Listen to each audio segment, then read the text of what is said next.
Hello everyone. Welcome to our channel ISC Steno. We are starting the passage at speed of 80 words per minute. Start. Tackling the roots of discrimination. Ram Vilas Paswan earned many distinctions. He was the only leader to be a central minister under 6 prime ministers. His eclecticism in ideology and dexterity in politics could only be a dream for many a politician. Such a feat required of him to be an agnostic in his identity as well. He couldn't help being a Dalit, and he didn't hide it either.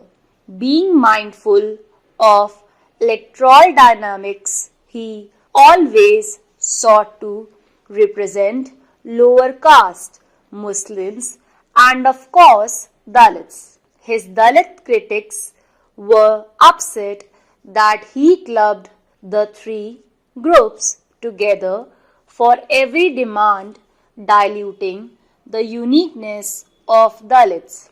Leaving aside his first ministerial post as Labour and Welfare Minister, Paswan throughout helmed non-reserved ministries such as railways and communications. He was and mainstream a national leader as they come, but for most of the media, Paswan died a Dalit. He was a Dalit icon, a Dalit face in the Union cabinet and what have you.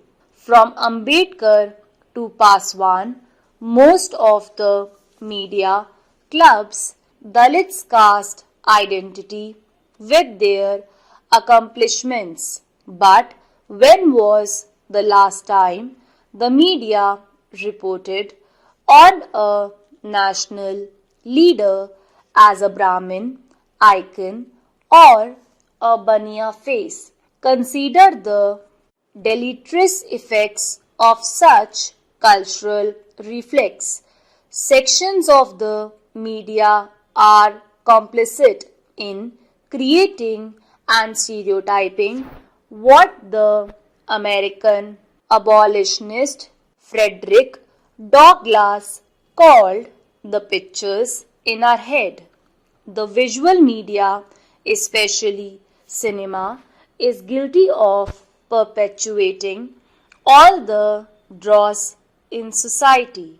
A recent Telugu movie, Sari Liru Nikivaru, portrays the heroine in a grossly insulting way, as if she is the tail of a monkey. She literally chases the hero till the last frame. In that chase, she stands denuded of agency, dignity, or just decency. That is any person's due. Calling it humor would be a fig leaf to hide sexism. A railway official who must be a graduate by virtue of his job is cast as an obese black man capable of generating only derision and laughter. Here is a movie produced by mostly brown skinned men. It's been made for a mostly brown skinned audience, but the movie stands out also as an essay of the brown man asserting the white man's supremacy over him. In fact, for example, our age-old infatuation with the white skin explains how, when the actual white man had showed up on our shores, we had handed him the keys to the country, expressing our habitual obedience.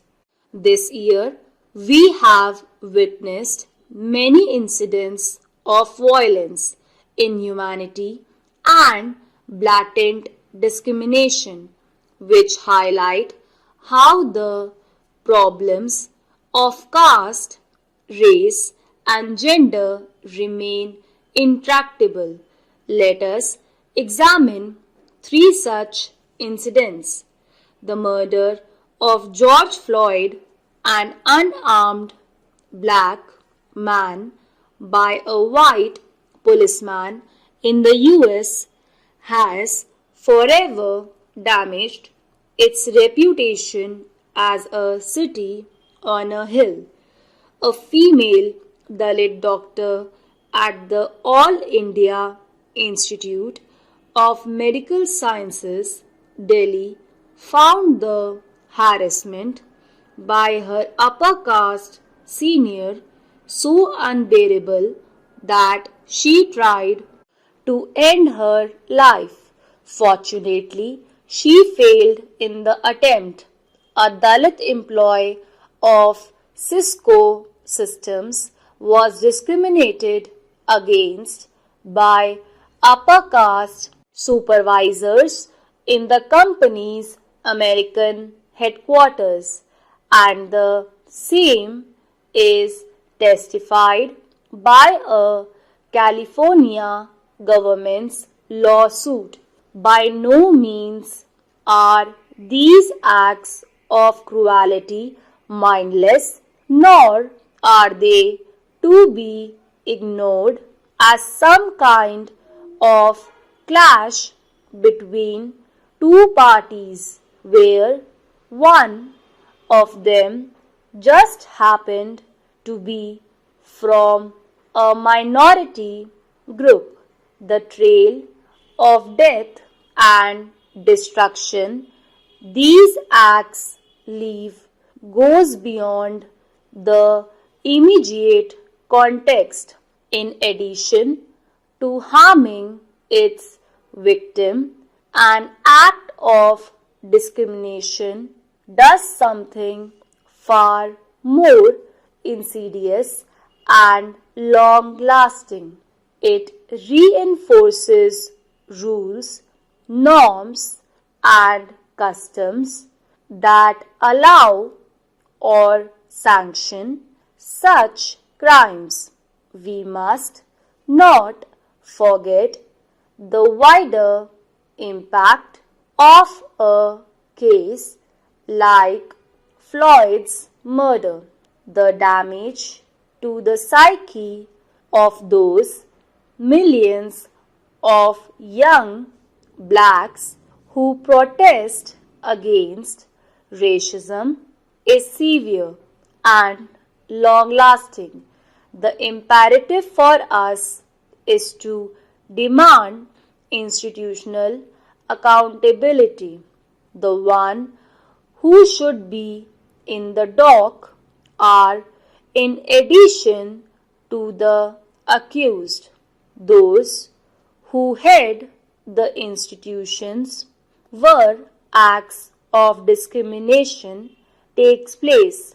In the Ames case, the upper caste senior allegedly told the lady Dalit doctor, "You are a SC. Stay within your limits." The attempted suicide led to the filing of an FIR, and the Ames set up two committees, including an internal one, to investigate the matter.